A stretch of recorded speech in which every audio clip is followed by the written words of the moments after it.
Greetings, brethren, and welcome to this. Didn't have the microphone on at the very, very beginning, but happy Sabbath to all of you who've joined in today for Sabbath services here on cogtv.org. Very happy to have you along. Very happy to see this Sabbath here. I don't know about you, but it's been a week for me that makes me extremely happy that today is the Sabbath. I'll mention just a couple things to you, but first let's go over. Today is the 27th day of December 2014 on the pagan Roman calendar, just 2 days following the world's pagan holiday called Christmas, or they call it the Mass of Christ, a Christ Mass. And really, it's a invention that goes all the way back to the birth of Nimrod. Many of you who are here, you know that history on the Christmas holiday and its real origin. So I'm not going to spend time on that. I want to get to a broadcast by Mr. Armstrong. We're only going to show a few minutes of this because as I was putting it together last night with some new software I got. I've worked on this the whole week long, and last night I was touching it up to work, and I found out the software I was working in wouldn't work. I found some other software yesterday or day before, and then started yesterday, I think it was, started converting it into the new software. Was still changing it over to the other software last night just before midnight when I decided I'll go to bed, get up, work on it again this morning. I don't want to say work on it, but do the service on it this morning. And as I was about to go to bed, thankfully I still had on my clothes when I heard this crash out in front of my house. Bam, boom. And a car had smashed my mailbox, my lamppost, flattened all that out, even the cactus plant around the lamppost. They flattened that whole thing. Man, he must have been going near 100 miles an hour. And the couple guys, teenage guys, they had been drinking and alcohol in their breath. But when I heard this thunderous crash and parts of a car falling around, and I hollered from my upstairs window where I was, "Are you guys okay?" And I quickly ran downstairs, and I don't know if they'd heard me, but the time it took me to get down the stairs and through the kitchen and out the carport door and around in the front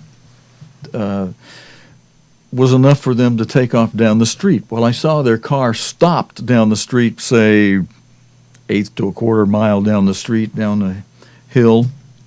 And I thought, well, I could walk down there, and I thought, no, it'd be better to take the truck because there's not really any safe way where they are. I put my truck behind them, put the flashing lights on. So I ran back in the house, grabbed my keys, grabbed my license, threw it in my pocket, ran back downstairs, jumped in my pickup truck, which was parked in the driveway ready to just pull out.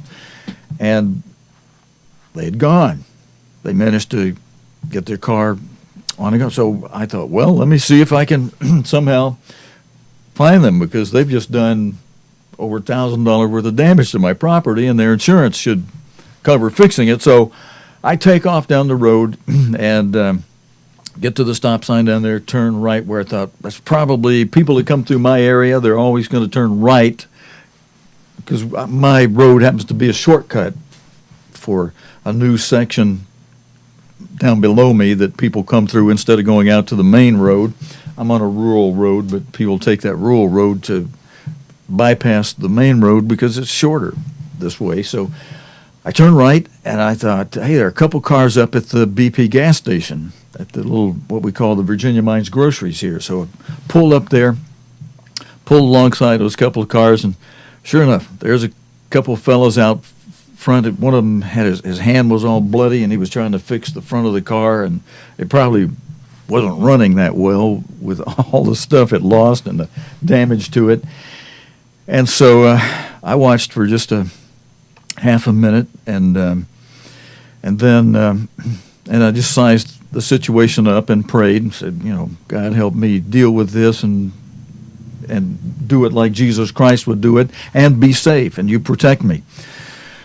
So I walked up, and about that time, somebody that worked there, they were just closing up, and they wanted to close a fence, and they asked him to move, me to move, so they could close the fence. Well, the reverse on my transmission is out, so I said, hey, I can't just back that up like you asked. I'm going to have to come forward, So then the other car wanted to move. I said, and I need to deal with something, sir. Just a moment here. I said, before you move this car, I want to see your driver's license, your registration papers, and your insurance papers.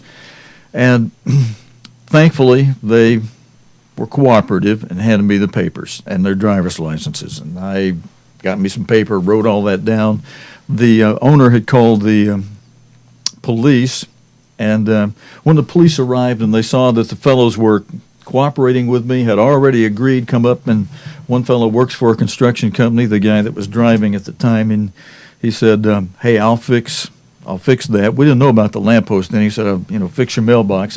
When he comes tomorrow, I've got to tell him, well, he'll see it. Look, you didn't just smash my mailbox and destroy it. You also smashed my lamppost, which has, I don't know how many I have up there, 8 or 10 wireless video cameras on top of that post, because some of my neighbor across the street is a preacher in a Protestant church, and vandals in the area have come by a couple times and just taken a baseball bat and smashed his mailbox and tore up his fence, part of his fence one time. So I put up some cameras with motion sensors on them so that if that happened again, we could see who it was who was destroying his property. And now my cameras are all wiped out too. But anyway, that's been eventful, and it makes just taking a break from it all today on the Sabbath kind of nice. Although I didn't get to bed as early last night as I would like to have. So I'm going to make this short today. We're just going to play 10 or 15 minutes or so, about 10 minutes of Mr. Armstrong's broadcast, because I only have that much of the titles done in it, and I've got a new titler. And what I'd like to know, sorry for belaboring you so much, and I meant to also go cover the, on the lower third down here, cover the Hebrew calendar, the sacred calendar date, and just make a reference, before I introduce Mr. Armstrong, let's just make a reference to that. I already mentioned the pagan date being December 27 today. On the holy sacred calendar, God's calendar, the Hebrew calendar, today it is the 5th day of the 10th month. And I make that reference with a little emphasis just to encourage us that, look, Passover is a little more than 3 months away. We're at the 5th day of the 10th month. That means we got all the rest of the 10th month to go, all of the 11th month, all of the 12th month, and the first 14 days of the first month before we get to the next holy day, Passover. So from the 5th of the 10th month to the 14th of the first month, just a little over 3 months away.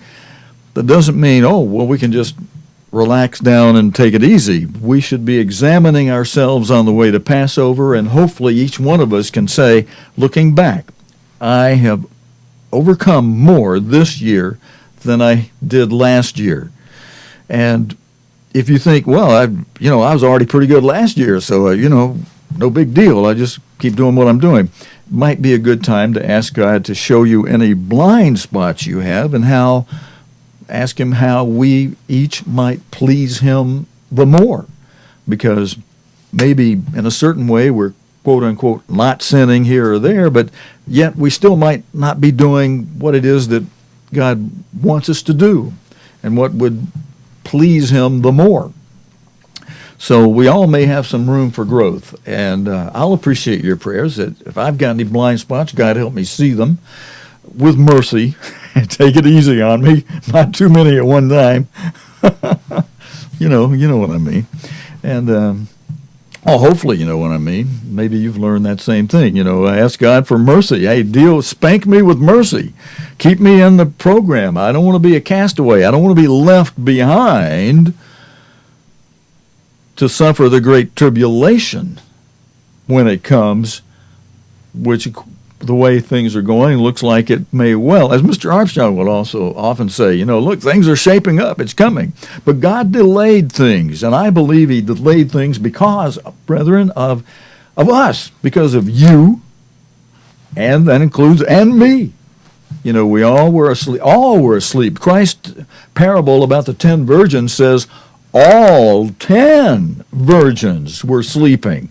So anybody out there who thinks, hey, during all that apostasy stuff going on, man, I knew right where it was, and I hung in there, and if you didn't have a few moments when you were wondering, and if you didn't have a few moments when you were quiet, when you perhaps should have spoken up while the apostate administration was running rampant, and I wish I'd have spoken up just a little bit more than I did. Now, I got myself in trouble a few times, and in fact, I got castricized by some of the people of faith for speaking up a few times when I did.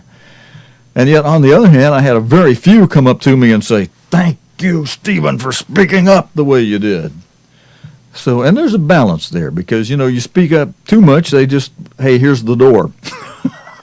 And you're out of there. And then what good can you do at that point, And some of us hung in there as long as we could under the new administration for the benefit of those who might be confused. And brethren, I'm happy to be able to say that in a few instances, God did use me as an instrument to help a few people who were confused to see, oh, I really shouldn't be working on the Sabbath. One man in Alabama who, when I came back here, had began working on the Sabbath, and when I saw him at services one Sabbath, and they were closing the doors, closing down the meeting hall, and I said, hey, will I see you next, we got to, they're running us out, will I see you next Sabbath? I happened to put it in the form of a question, and the fellow said, oh, no, I'll be working next Sabbath. And I said, well, excuse me, why? Would you mind showing me in the Bible, anywhere, New Testament, Old Testament, anywhere where it says that's keeping the Sabbath is done away? And the guy said, well, now listen, I'm going to just call a spade, and I'm going to use names. He said, well, Mr. Tkach told us that, we should, if we have opportunity to work on the Sabbath for our families, earn more money for the family and pay this, pay that, we should do it. We should work. And I said, fellow doesn't mind, but I'm going to use a different name anyway. I'm going to call him Joe. That's not his real name. And I said, Joe, show me in the Bible where it says we no longer keep the Sabbath.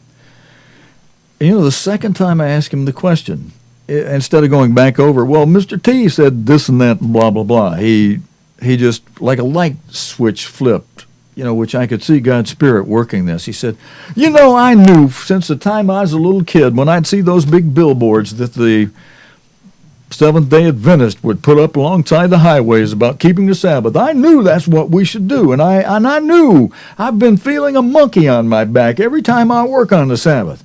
And they're start turning out the lights now, and they're kind of wanting us to go. So I said, Ray, will I see you next Sabbath? He said, yes, I'm going to tell my boss I'm not going to work next Sabbath, and if I lose my job, I lose my job, and I'm keeping God's Sabbath. Wow, what a turnaround with a simple question, brethren, just asking him to show me in the Bible where it says we no longer keep the Sabbath. He couldn't do it. Even the Protestants were challenged, as many of you know, by Cardinal Gibbons, who ran that full-page newspaper ad in the New York Times so many decades ago, maybe about a century ago now, that or a little less than a century ago, that challenged the Protestants about why do you keep Sunday, and saying that there's nowhere in the Bible, you don't get it from the Bible does not sanction worshiping God on Sunday. He says the Catholic Church did that in their Council of Laodicea and Councils of Nicaea and back in the 4th century. And you guys are just following us, the Catholic Church. You are our, well, he didn't use these words, but in essence he was saying, you are our daughters. Maybe he did use that word. I got to go back and review that full-page newspaper ad. I saw somebody listed a link to it on one of the social networks the other day. That'd be good to review. Because the Catholic Church just flat lays it out there. We changed it to Sunday. We, the Catholic Church, changed it. You won't find it in the Bible. The only authority for keeping Sunday is the Catholic Church. And so when you observe Sunday, you are putting yourself under the Catholic Church. You're acknowledging the authority of the Catholic Church. you churches that keep Sunday. And by churches, church is not a building, not an organization, it's people. So, and there is a false church. So those of you the people who follow a false church, you are following the Roman Catholic Church when you observe Sunday. And that Roman Catholic Church means the Pope. Pope means the false prophet, the one who will crown the seventh and final head of the Holy Roman Empire, soon coming to Europe and world near you, on which you live. This spinning globe that we all live on for the time, and for the time being, and we'll continue to live on it after a little trip to God's throne to marry Jesus Christ, those who are called to the spring harvest and who are accounted worthy of the first resurrection. And hopefully, brethren, you also will be doing what you need to do to be accounted worthy to escape the tribulation to come. And Christ encourages us in Luke 21, verse 36. That'll be my scripture for the day. One I often use during the Nightcast program, the daily news related to the Bible and prophecy. We do Sunday through Thursday nights, 5:30 p.m. Pacific time, live and on demand anytime playback from the archive we have, both on our site and on YouTube. And I just want to mention, by the end of this week, by Monday, we should be able to change our web pages again. They've been locked up for 2 weeks while our web hosting service has been upgrading their system, and it's caused us to be locked out. I haven't been able to change any of our pages.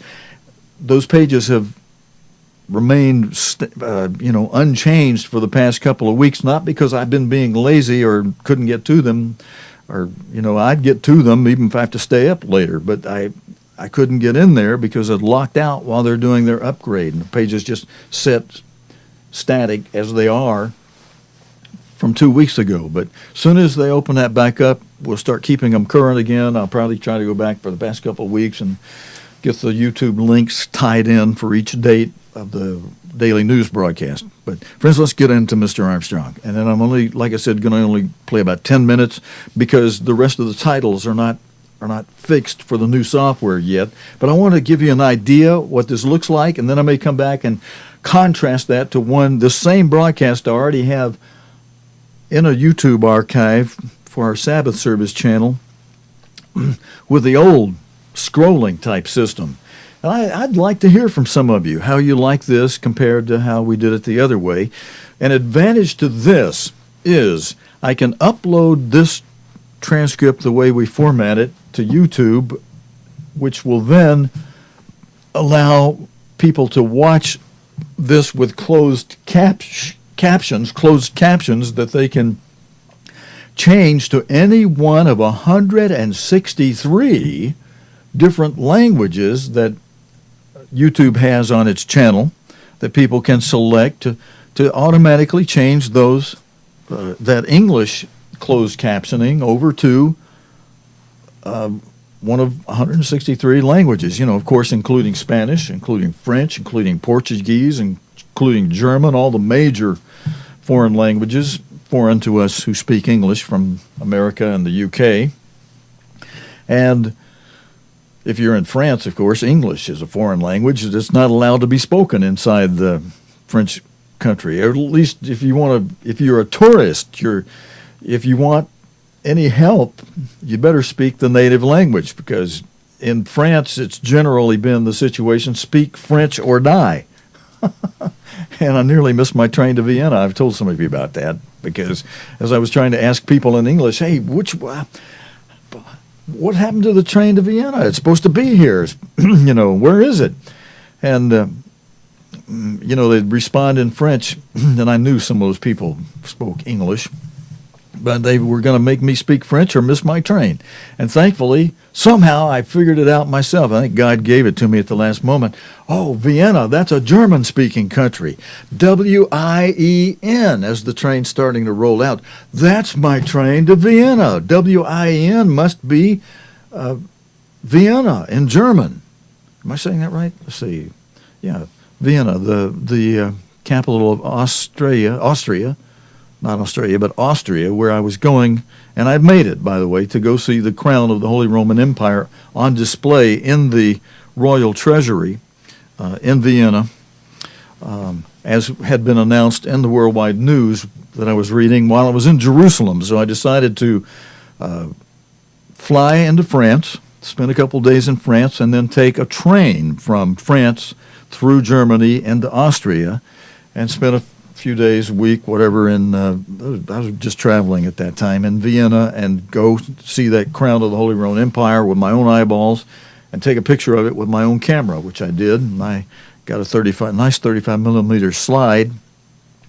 I've told somebody how I complained to the guard on the way out that the other guard inside, and the sign said, you can't take a picture with flash, no flash. When I complained to the guard that, hey, it was hard to get a good picture in that lighting in there with no flash. He said, you can't take a picture of that at all. That's only the government can take a picture of that crown. You take a picture of that, we'll confiscate your camera. So, zip. I had a nice Nikon camera, expensive camera. I had held it up to the glass. The crown was inside of a glass enclosure. I had already done this, not after the guy told me you couldn't, but it just said no flash on the sign, so I held my camera up, pressed it against the glass, held it as stationary as I could, and took a 1 or 2 second time exposure. And I got, now this is before digital days, this is going back 3 decades, and I wouldn't know till I got home how my picture of the crown, of the crown of the Holy Roman Empire came out. And I'm assuming that I was just guessing at how long to take a time exposure. And I thought, if I blow it, it's going to be too bright, all washed out white. If it didn't do it long enough, it'd still be dark. If I moved it all, it'd be fuzzy. And when the guy said, you can't take a picture in here of that at all, only the government can take a picture of that, or we'll confiscate your camera. Well, I'm not about to say, I already took a picture, here's my camera. No way. I zip, and well, thank you. And out the door I went, camera and me, I'm gone, bye-bye. And I have my little 35 millimeter picture of the crown of the Holy Roman Empire. Maybe I'll show that to you sometime, one I took myself. I had something to me it was meaningful, because that crown has its symbolism, but boy, the symbolism and what's about to happen related to that crown, soon, about to happen. It'll be symbolically worn, big old heavy crown, but they just put it on a thing and above his head on the throne. He doesn't really actually wear it too heavy, break your neck. After a long time, put crinks on your neck. But they do put it on his head for a moment when the Pope holds the coronation ceremony and crowns a new emperor. And when they crown this next emperor, he will be what the Bible calls the beast, and meaning he'll be the 7th and final head of the revived Holy Roman Empire. Brethren, that is really coming. That's not just a story that Mr. Armstrong made up or would tell. I mean, we can see that in the Bible. He showed us the scriptures, and it's not something that's, that's just in the Bible like a fairy tale in some little fairy tale book. Oh no, this is going to happen. And when it does, as Jesus Christ described it in Matthew 24, verses 21 and 22, the time of great tribulation, it's Christ explains it as a time that is so bad, nothing since the beginning of the world has ever been as bad as what it's going to be like when Jacob's trouble hits. And it says, no, nor ever shall be. So the time after this, let's just read a scripture together. I said I'd do one scripture, Luke 21:36. Here's two, Matthew 24, verses 21 and 22. Let's just flip there before we go to Mr. Armstrong, because I'm only going to have him on for 10 minutes. And let's just review this very important scripture. This is not a time to be playing around. This is a time to be serious and to be seriously overcoming and working toward the Passover, to be able to say, hey, I examined myself, I found these holes in my life, and I'm pitching God for His Spirit and help in overcoming this or that, and see yourself overcoming and say, all right, I can take that Passover with a good conscience because I'm working on this. And even though I'm not perfect yet, I'm obeying, and I'm going to keep the Passover with a good conscience. But verses 21 and 22, Christ starts out saying in verse 21, "For then shall be great tribulation, such as was not since the beginning of the world to this time." So nothing ever in the past ever been so bad as what's going to be coming. "No, nor ever shall be." So in the future, it's not going to ever be as bad either. It's kind of like Noah's flood. God flooded the world at the time of Noah. Of course, that's the only time that's been done in the history of mankind. Now, it was done before man was created, when Satan was ruling this earth. There was a great flood because when Christ recreated the earth, it was covered with water. So there had been a flood. But once God put the waters in their boundaries and created man, there was no flood that flooded the world until the time of Noah. And then God said, well, hey, I'm not going to do that anymore, and here's a sign of my promise that I won't do that anymore. When you see a rainbow, that's a sign of my promise that I won't flood the world again. So men don't have to worry about that. So that great flood, time of the worst flooding ever, killed all mankind except for Noah and his sons and their wives, is kind of principally like the Great Tribulation. There's going to never have been tribulation like what's coming. Since the beginning of the world, never been as bad as what's coming. And nor ever shall be. So in the future, there won't be a repeat of how bad it's going to be during the Great Tribulation, the time of Third World War, I should say, time of the new revived seventh and final head of the Holy Roman Empire, a time of the greatest time of martyrdom, and that's the main thing that happens during Great Tribulation, a huge martyrdom. Well, that's a major thing that happens during the Great Tribulation, is a great martyrdom, persecution and martyrdom of God's people who keep the Sabbath. And they are God's people. If you get left behind, some people have said, well, if I get left behind, you still make it into God's kingdom. Yeah, that's true. And white robes, if you do, when Christ comes and knocks on your door during that time and says, look, I went through crucifixion. That's a martyrdom. And if you who were lukewarm, and I had to leave you behind because of that lukewarmness, so you would not be accounted worthy to go into the first resurrection if I had taken you to the place of safety. Now, you need to prove up. So you blew being accounted worthy for great for a place of protection. However, endure to the end. Hang in there, and you will have to go through martyrdom as I did, as I went through a crucifixion. But endure it to the end, and you will sup with me at the marriage supper. You'll be there with the rest of the saints. You'll be there in white robes. You'll have earned them by enduring to the end through the martyrdom of the Great Tribulation. That's for those, and those who are left behind and become part of the Laodicean era, which as an era formally begins, as Mr. Armstrong explained it to us. He said it formally begins after Philadelphia is taken to a place of protection, when the Great Tribulation starts. Yes, there's a predominant Laodicean attitude that's been out there among us, and those who have that attitude have been among us and been trained under and by and through Mr. Herbert W. Armstrong, trained from God by and through Mr. Armstrong. So, yeah, they've been in our midst, and as if it were a part of us, but they are a part of God's church. They keep the commandments. It's just that they had this highfalutin attitude. Oh, we got it. We and they know a lot, and that's part of the problem. That's part of the lukewarmness. They don't do what they should do because they know so much. They study, yeah, some of them know more than some of us may know, who may be accounted worthy as a Philadelphia era brother who is accounted worthy to escape the tribulation. But they're still part of the church of God. Yes, that is true. However, listen,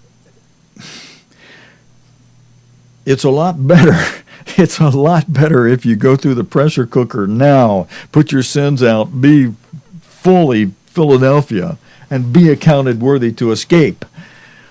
Even if you got to sleep in a cave or on next to some rocks over in the Middle East between the triangulation of the land of the children of Ammon and Edom and the Moabites.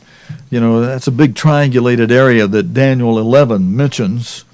And in the midst of that is Petra. But Petra's not the only thing in that triangulation. There's more land there. So, you know, Mr. Armstrong was careful to not say that it will be Petra, but he says Petra's in that triangulation where God says the power of the beast will not reach during the Great Tribulation. That whole triangulation will be protected. If you want to see that, that's in Daniel 11. You know, this is a good time to review things, brethren, that relate to what's going to happen in the future that will affect the lives of all of us. If you are counted worthy, you know, and you have the opportunity to go here, there should be no question, yeah, I'm going. No matter how tough it is and how much running it requires me to get here or there to get on the Eagle Wings Express, you know, we want to do it.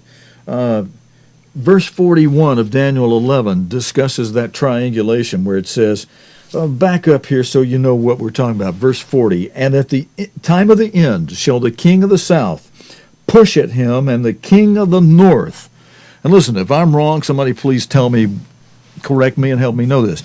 As I see and understand it at this point, based on all that I've heard Mr. Herbert Armstrong say on the prophecies and what the Bible seems to say on it, is the king of the north will be the seventh and final head of the Holy Roman Empire. It'll be United Europe, or whatever it's going to be called then, as a confederation of 10 kings who give their power to this beast over them. 5 from the east, 5 from the west. That'll be the king of the north. And the king of the south pushes at them, which we've understood to be Egypt. And Egypt could wind up, because of the division in Egypt, it could well wind up being this Islamic State thing, or, you know, a little uncertain as to exactly how, but it'll be Egypt. King of the south is Egypt, and it pushes at, you know, it'll be somebody against Israel being in Jerusalem. And even the Pope the Vatican has wanted to take over Jerusalem way back since 600 AD, when they helped Muhammad and his generals throw out the Christians and Jews in Jerusalem on a deal where they funded the Arabs, the Palestinian people. They weren't then Muslims, because a Muslim is one who practices the Islamic religion. Well, Islam wasn't created until around 600 AD, maybe 550, somewhere there AD, and funded by the Catholic Church, funding those generals to throw those people out of Israel. And the deal was, we'll fund you, help you guys mass an army. You go in there and clean out Jerusalem and give us Jerusalem, and then you have all the rest of that territory. But they were so successful when the time came after they killed all those people and took over Jerusalem and other area and land around there. They were so successful, they told the Catholic Church to take a hike. We're not going to give you Jerusalem. And they built the Dome of the Rock over, you know, the mountaintop there in Jerusalem. So that Catholic Church, tied together with the Islamic religion, helped create it. This information, by the way, comes from a Jesuit priest who worked in the secret areas of the Vatican, in those libraries where they have all those secret documents. He was able to read them and see what went on in the Catholic Church's history and what they funded and what they did.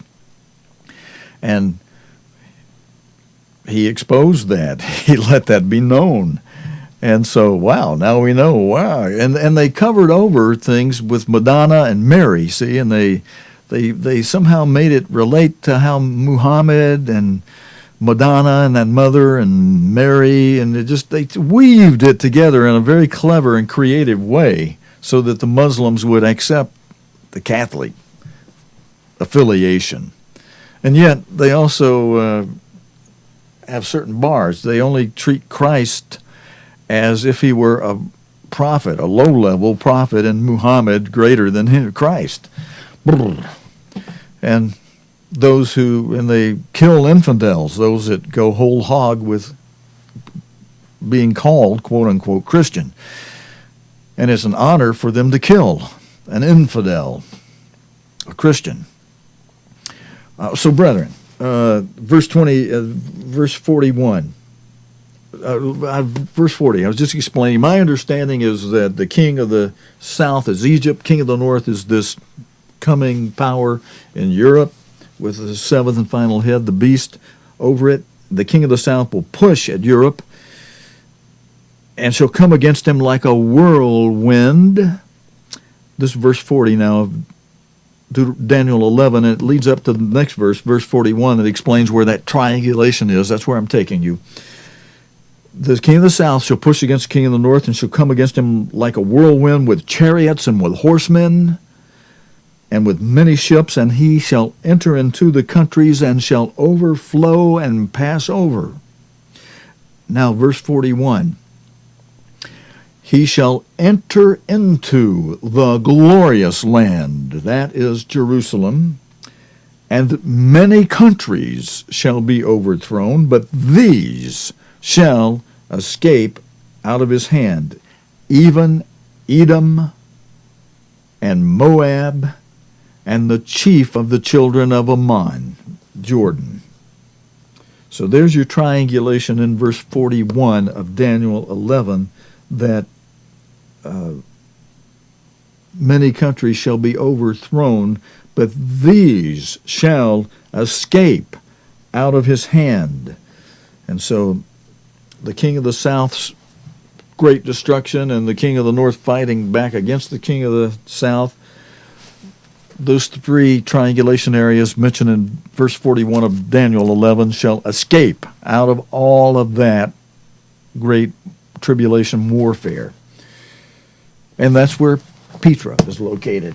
And regardless of whether it's Petra or somewhere else between the Ammon, Moab, and Edom, and that great triangulation, which is just east of that waterway that runs down between Lake Tiberias, the Sea of Tiberias, and the Dead Sea, that great waterway, that great stretch of waterway there. Everything for so many miles to the east of that is part of that triangulation that we just read about in verse 41 of Daniel 11. All right, that's my long-windedness for today. Let's get 10 minutes of Mr. Armstrong, and please, will you let me know how you prefer this with these closed caption titles? I can do it both ways. You see, I can run the closed captions up in the blue screen behind Mr. Armstrong, and I can leave the bottom free to have the closed caption from YouTube be changeable to one of 163 different foreign languages, so that people anywhere in the world that might want to hear Mr. Armstrong speaking on this subject can see it in their own language and then also see the English on the blue screen up above. Or I can scroll that and still leave that area below blank for the closed caption area. And my leaning at the moment is this way, but I'll show you both, and I'd like to know, I'd like some feedback from some of you. And what I'm going to try to do is do at least one of these per week, and then if I can get on top of it pretty good and start to do them more often than that, and we'll play this whole one next week. I'm just going to play 10 minutes this week because I'm still struggling to get on top of this. And then once I'm on top of it, if I can get a roll going and maybe get somebody to help me with it, I'll try to crank these out more. I've got a good couple of hundred of Mr. Armstrong's, and these are from the World Tomorrow radio broadcast. I'll just tell you candidly up front, I've put Mr. Armstrong in a seat here. I've got an electronic version of Mr. Armstrong that's called an avatar that I put together myself. And so, he looks like he's talking. It makes it just a little more interesting for a radio broadcast than just sitting there listening and maybe falling asleep in a few places here and there. You see Mr. Armstrong's lips moving as he talks, and you see the text behind him. And I tried to be very careful to get every word accurate, which meant sometimes I really had to listen a few times over. And there's some help there, because sometimes when the audio may not be as good, we've listened and listened and listened and listened and got the transcript correct. You can see the word on the screen, say, I got it. And especially for those that may be a little hard of hearing, this may be helpful. Anyway, I think we're ready to roll it. Brethren, I wish you a good, happy Sabbath. Thank you for joining me here today. And as I get through my struggles, and I do have some, I won't bore you with them all. Not only did my lamp and post box get it, but I'm still working on getting my main water line fixed. But the guy that hit my mailbox works for a construction company that does plumbing. How interesting is that? God has some mysterious and wonderful ways sometimes of working out things for us. So what may look like a trial, hang in there. I was real nice to those people last night. And then come to find out, and he was real thankful, because when the police came, I smelled that alcohol on the kid's breath. And I just kept my mouth shut and thought, well, the officer's speaking to him. God, you deal with us. Let's see how this goes. Let's see if the officer picks up on that. But the guy was cooperating with me so well, the police officer said, well, you got this information, and, I'll take a report if you want me to, but, if he comes through and does what you need to have done, if he does that, what more could you ask, really? And then if he works out a deal with that plumbing company he works for, give me an estimate, and it's reasonable, and I've got so much money I can spend on that. If I had one company quote me $4,000, and that's not quite 3 times, but almost 3 times what I have in my budget to be able to deal with that. I have $1,500 in my budget to be able to deal with that water main. So if this guy gives me an estimate that's way less than what that other company gave me, that charges for their estimate too, by the way, which a lot of them around here do. This guy had free estimates. Said, hey, this is sounding like a blessing now, so you come fix my post, then give me an estimate on the plumbing, and that may be a win-win. Wins for your company, the company you work for, have some more business. I'll have this much I can pay, and if your estimate's within that much, boy, we all win. We all win on that. All right, here's Mr. Armstrong. Friends, brethren, the title of this one, go ahead and bring it forward so you can see this one. I tell you, the title of this one is called Purpose in Prophecy. And does today's broadcast, does it ever relate to the way news is going right now? There's an acceleration of news related to prophecy. When we first began the Nightcast program of the day's current world news related to Bible and prophecy, we wondered, wow, will we always have something that relates to the Bible and prophecy to give on our program each night, which we decided initially would be a half-hour program. Well, what happens when we don't have enough news? Well, we have to talk about something else or just do a short one. We have never had a situation where we've had to do a short broadcast. There's always been at least a half hour's worth of news, and anymore, I'm having to do what some people have suggested. Make your show an hour show. I'm even having to make it 45, 50 minutes, sometimes an hour. I try to hold it at a max of an hour if we do have to spill over. And quite frequently, we've been running 45 minutes and 50 minutes just to cover the main basic things that need to be covered the way news is going now. So this program, though he made it 30, 35 years ago, whenever. Yeah, 30. If he was in 80, it would have been 35 years ago. The words he spoke then are more relevant, brethren, today than they were at the time he spoke them. And I believe you'll hear that. Let's go. All right. Here now is Mr. Herbert W. Armstrong with The Purpose in Prophecy.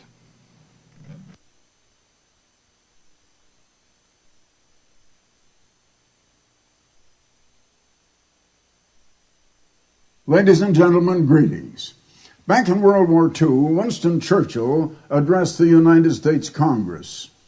And he said to our Congress, there is a purpose being worked out here below. Now, certainly that implied a higher power above doing the working out.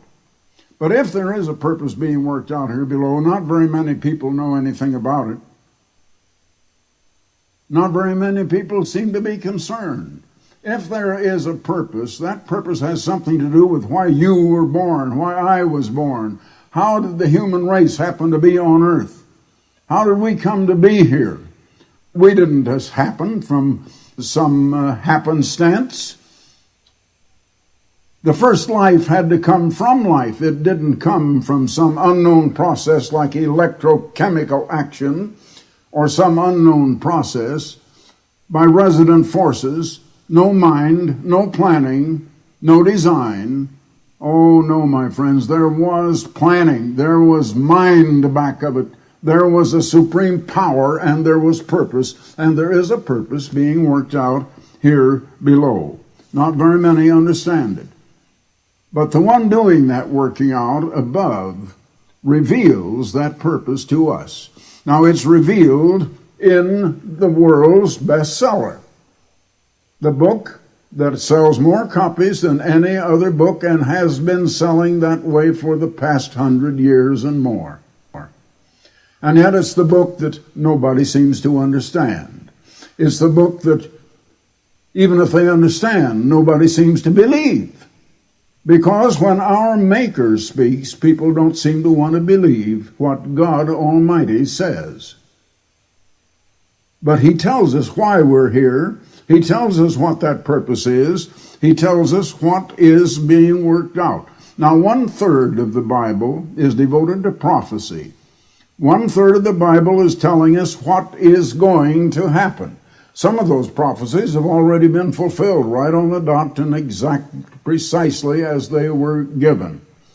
However, most of the prophecies, 90% or more, are yet to be fulfilled, and in our time. You and I are living in the time when biblical prophecy is beginning to be fulfilled as never before. Most of the prophecies are from now on the next few years. I can't tell you whether it's a couple of 3 years.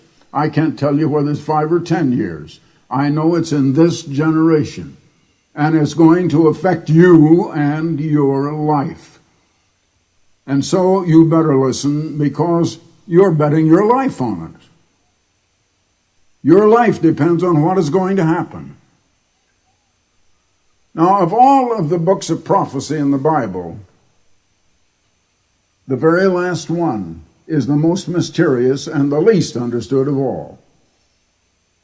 I don't think any of them are really understood by very many people.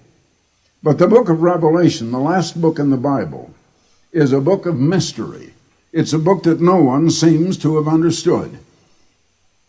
I'd like to read once again, as I've done several times in the last few weeks, verse 1 of chapter 1, the book of Revelation, just once again, the revelation of Jesus Christ. Now, revelation means revealing, it means opening up. It does not mean closing and sealing. But listen a minute, this book was closed and sealed, and I'm going to explain why in just a moment. The revelation of Jesus Christ, which God gave unto him to show unto his servants things which must come to pass, and he sent and signified it by his angel unto his servant John. Now, the Apostle John wrote this book in about 90 A.D. He put it in writing. He wrote it.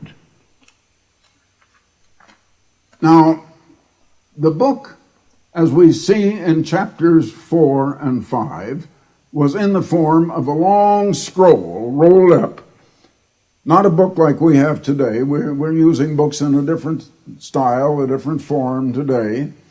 When I was over in China recently in the library, they were showing me some of their ancient manuscripts, and they were all long scrolls rolled up. They had them not sealed, but they had them bound with rubber bands that they just stripped off. However, this scroll was sealed with 7 seals. And you can only open one seal at a time, and that'll let you read a little of it. Then there had to be another. But there were 7 seals, And it was a closed, sealed book. And the thing is, you read in chapter 5, no man on earth was able to open that book to our understanding so that we can understand it. It said that only one qualified, and that was called the one who was Jesus Christ, called the Lamb of God. No one else was able to understand it. And so in the vision that John saw, a vision that was supposedly up in heaven at the throne of God, and there was Christ standing at the right hand of God, God the Father on the throne had this book. Jesus came up and took the book out of the right hand of him that stood there. Now, others around there, angelic personages, were crying out, "Who is worthy to open the book?" No man is able to open it to our understanding. Now, many men have tried to do it. They have not made it plain because they have not been able to understand it themselves. They have been misguided. No, only one was able to open the book to our understanding. Now, it was sealed, but now it is the revelation, the revealing of Jesus Christ. Jesus Christ. Okay, brethren, I'm going to come on out of there because I can see that the software, the video, and the subtitles are not lining up correctly in this software at the moment. And that means I'm going to have to render it so that it will match up. But you get the idea, even though they were out of sync, that you get the idea of how that works. I will fix that. Next week we'll play it in, God willing, we'll play it in working manner and fashion.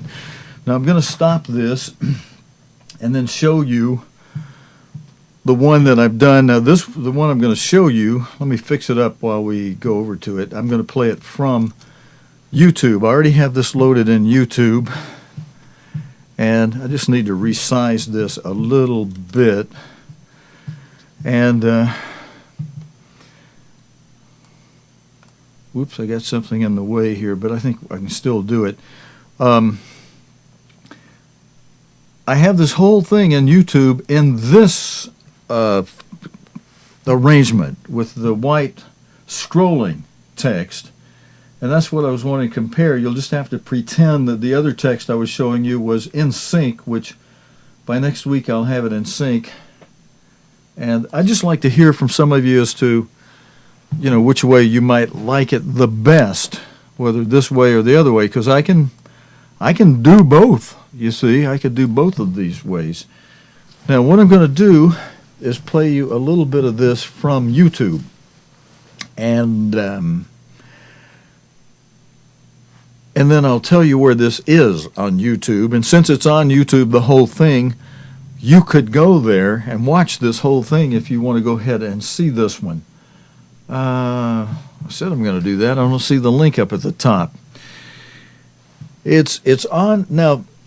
It's not on the same channel on YouTube as our Nightcast daily news programs, but it's on a related channel. This channel is part of COGTV.com, I think is what the whole overall thing is. But this channel is called simply Sabbath Service. It's a Sabbath Service channel on YouTube. And anytime you're watching a Sabbath service video, in fact, if you're watching this Sabbath service video from a link through Facebook, it takes you over to our channel on YouTube. And then after you watch this video, we'll sign off in a moment, then you'll be able to see our other listings. I think it'll give you a lot of anybody else doing Sabbath service. It'll give you their programs too. But if you click on the thing that says Sabbath service below our video that takes you to our channel and the videos that we have on there, you'll find this one listed as program number 001-002. What that numbering means is real simple. It means from the programs that Arthur Michaud, who I used to work for in television studios on the campus at Ambassador College in Pasadena. My first 2 years in college between 69 and 70 and 70, 71, or by the way, 70, 71 and 71, 72, I worked in the television studio under Art Michaud, and who, may he rest in peace until Jesus Christ returns. He died just a few months ago. Mr. Michaud died. And what he did, he took a lot of Mr. Armstrong's radio broadcast and he put them digitized onto CDs, about 21, 22 CDs, each having about 50 or 75 broadcasts on them. So, I mean, we're talking about hundreds of broadcasts and sermons and what have you. And so I'm taking the radio broadcasts that are on Art Michaud's disc and converting them to video with text. And so some people do better by visual learning, and some do better by audio learning. Some do best by having both audio and video. Boom, boom. That's the way I do. I do best if I got both, if I can hear it and see it, just like being in a classroom and an instructor writing stuff on his chalkboard. I do best that way. That's just me. Some of us are a little different, but for those who this works for, we got this. Let's go to this video. I'll show you a little bit of this, and then if you want to see the whole thing after we sign off, thanks for joining me. After we cut off the video, then if you just press the Sabbath service channel thing underneath this video, you'll be able to find this whole tape of just Mr. Armstrong, half hour, 28 minutes of a broadcast with that scrolling white text that scrolls. It doesn't flash at you on the screen. It just scrolls as he speaks. Here's a little example of that. I'm going to play this from YouTube. I hope this will play okay for us. Let's try it. I'm going to roll it and see what happens. Ladies and gentlemen, greetings. Back in World War II, Winston Churchill addressed the United States Congress, and he said to our Congress, there is a purpose being worked out here below. Now, certainly that implied a higher power above doing the working out. But if there is a purpose being worked out here below, not very many people know anything about it. Not very many people seem to be concerned. If there is a purpose, that purpose has something to do with why you were born, why I was born. How did the human race happen to be on earth? How did we come to be here? We didn't just happen from some happenstance. The first life had to come from life. It didn't come from some unknown process like electrochemical action or some unknown process by resident forces. No mind, no planning, no design. Oh no, my friends, there was planning. There was mind back of it. There was a supreme power and there was purpose. And there is a purpose being worked out here below. Not very many understand it. But the one doing that working out above reveals that purpose to us. Now it's revealed in the world's bestseller. The book that sells more copies than any other book and has been selling that way for the past 100 years and more. And yet it's the book that nobody seems to understand. Okay, friends, that's the same thing you heard in the earlier one. You can see how, except for just a little delay from running this out of YouTube through our system, you can see that it's pretty much right there in sync. So if you will, I'm going to say so long. Thanks for joining us. If you will look down below after we stop the video and you see the channel for YouTube channel, it says Sabbath Service. And by the way, we've gotten an additional domain that's simply called Sabbath.tv. You can do it either way. You can get to that. You can get to our Sabbath service broadcast by typing in sabbathservice.tv, or you can just shorten that and simply type sabbath.tv, and TV being like com or org or whatever, .tv, sabbath.tv. That'll boom you right into our page for the Sabbath service live stream that we archive as a video recording after we've done the live stream.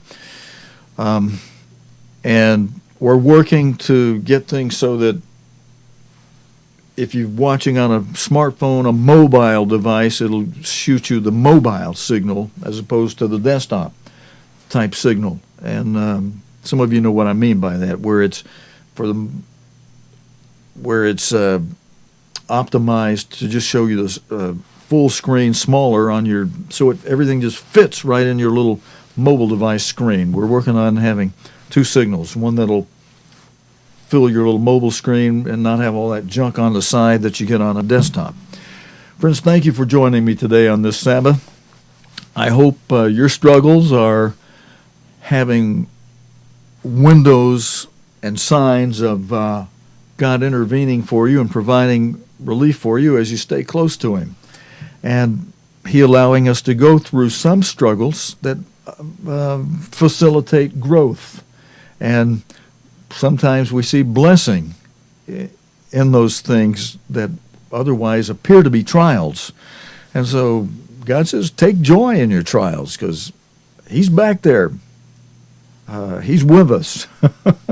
And He's watching us too. And, you know, just like a teacher that gives a test, when the teacher's giving you a test, that's not a time he's giving you the answers. This is a time when he wants to know, did you get what I've taught you so far?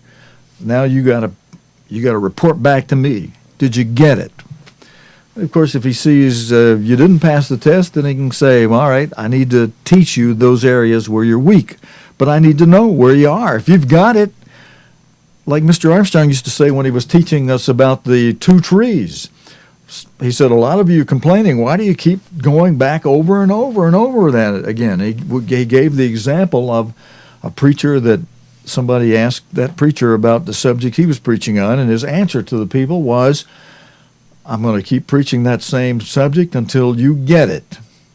And he said, brethren, once you get it, then we'll move on. But until you get it, I'm going to keep teaching you about the two trees. And for about a year, we heard the two trees in Pasadena over and over again. And, of course, developed a little more added now and then to it as he would go along. But that's what God made well do with us. If He sees that we've got it, then He'll take us on to something else. But if we don't got it, and He needs to know whether we have it or not, He finds out during tests that He puts us through. How will you react? Will you be cruel and mean to a person? The kind of treatment you would not want to receive if you'd made a mistake? Or do you treat them kindly and yet instruct them to go and sin no more, as Christ did when they brought the woman those men had caught in adultery, maybe even set her up in it. They caught her in adultery, hauled her in, and He said, okay, you who are without sin, cast the first stone. And then He started writing, probably as I was taught in my Bible class first year about when this subject came up, Christ was probably writing the names of each of the men who had brought the woman and the names of the women that they had committed adultery with in the ground. And one by one, they all left. So Jim probably left when he wrote Jim with Susan on blankety-blank date. Who knows what Christ was able to write in the ground. And Jim seeing that and seeing, oh my, he knows when I was with Susan. He knows I did the same thing. I'm out of here, guys. So long, toodaloo. Then he writes Frank with Mary on, I'm just making names up, friends, on certain date. This is the example given to us in Ambassador College. When I heard that, I thought, that makes sense. What else was he writing in the ground that caused them one by one, those who had accused the woman they had taken in adultery? What else was he writing in the ground that would cause each one of them to exit the scene? And he's not about to throw a rock against that woman caught in adultery when his name was written on the ground with the names of the women he had committed adultery with in the past. Duh. They all had unclean hands. not a clean hand there that could cast the rock. And even Christ, whose hands were clean, he without sin, he didn't condemn her. He simply told the woman, he who had come to be not our judge at that time, he'd come to be the sacrifice for our sins, to pay the penalty for the sins of man. He told her, knowing he was going to pay the penalty for her sin, he told her, look, there's no man here left to condemn you, and neither do I, but go and sin no more. He didn't say, hey, I'm going to pay the price for you, just go out there and sin all you want to now. No. He said, go and sin no more. Brethren, that's it for this Sabbath. Thank you again for joining me here today. Hope it's been edifying for you. It's been a joy for me to be here with you. Now I'm going to take an opportunity to call up a few brethren that I know in the area personally, and we may even get together a little bit this afternoon, or at least have some good fellowship over the telephone and some things like that. But I'll be back again on the Nightcast channel tomorrow night, God willing, with the day's current news related to the Bible and prophecy on Nightcast. And then, God willing, we'll be back here on this channel, whatever we call this channel, the Sabbath Service TV channel, on COG TV. And again, next Sabbath, regular Sabbath. We're a good 3 months and a few days away from the next holy day, Passover evening. All right, until next time, friends and brethren, this is your host for Nightcast, Stephen Lloyd Gilbreth, wishing you a good Sabbath and a wonderful and a good week. So long for now.